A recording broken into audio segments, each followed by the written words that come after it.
Today we're going to be sharing with you guys how we're creating an automatic watering system for our rabbits. I'm Danielle and this is Chris of Split Arrow Farm, and we're so happy to have you along in our journey of creating a homestead. And without further ado, let's get started. First up, some of the things that you're going to need. We're using a Home Depot 5-gallon bucket. You can use any gallon bucket size that you want. You can go bigger, but these we just have so many in abundance. Next up, you're gonna need some tubing. I'll link down all of the sizes below so you don't have to worry about those, but you really have two choices here. You can go with clear, which is great because you're gonna see a lot of those blockages and be able to easily navigate where there's any errors within the system. If you have anything outdoors, then you might want a black tubing. This will prevent algae from building up within the system. Ours is inside of our barn, so we decided to go with clear. Next up, you are going to need some silicone. You do clear or white. We just got some plumbing type silicone, and this is just going to be to make sure that everything is sealed up really nice and there's no leaks. Then you're going to need some parts which are kind of more specific to the rabbit feeding system. You're going to need the little nipple that they're going to be using within the rabbit feeder. This is going to go in the pen, and this is going to be the water mechanism for them to use. And it's a great little kit that comes with some connectors as well as little bungees that can hook this onto the cage for you. Then you'll need some hose fitters. This is going to go inside of the bucket and connect it to the piping. And lastly, you're going to need your drill with a drill bit that attaches to the same size. And I forgot, you're also going to need a handy lighter. But let's get to the work. What are we doing now, Danielle? Drilling the hole in the bucket.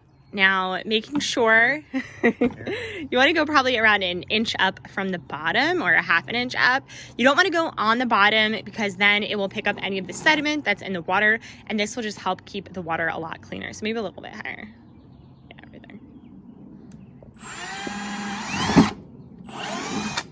So this is a 3/8 inch drill bit, which is slightly smaller than our screw here, or grommet.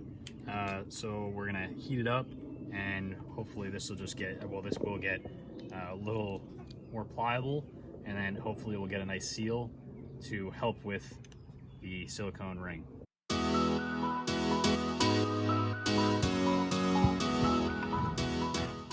It's a nice.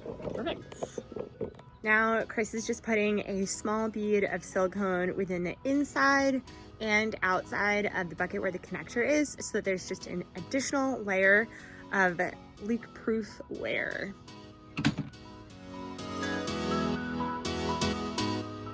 Essentially now, we're gonna let this sit while we figure out our dimensions for the rabbit cages and where we're gonna put the actual feeders, the waterers themselves.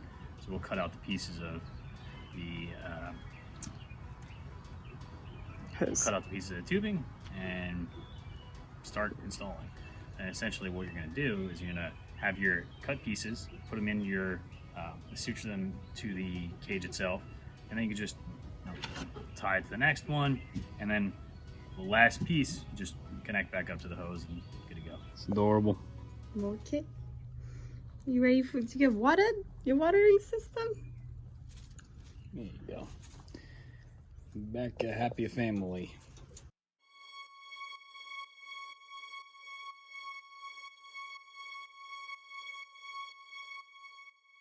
Now, got these little bungees set up. they're all going to be on this, right?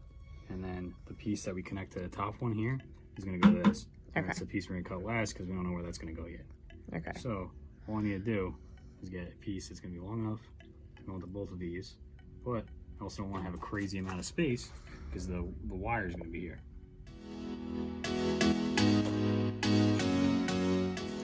So now you're going to cut a few of those.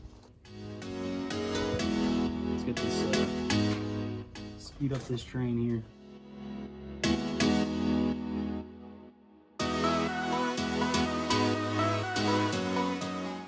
So you gotta remember, our bottom cage has 2 rabbits. So what you're gonna do is split them at the end here and then angle them down to each location. You don't really want the water to be horizontal, otherwise it's gonna have a problem coming out. It won't be as good.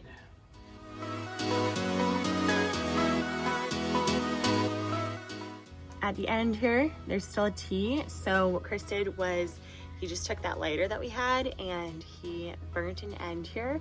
What's nice is you can always kind of take these out and replace them. So not too shabby. As you can tell from the size of these baby bunnies that it has been some time since we actually installed the automatic water feeder, and I want to tell you a little bit about it. So it starts off here with a gallon bucket, and then we use the tubing to come all the way down and go behind the cages. The rabbits really adapted to it quickly. We were able to move out our watering bowls that we had them on, and they've been using this system so well.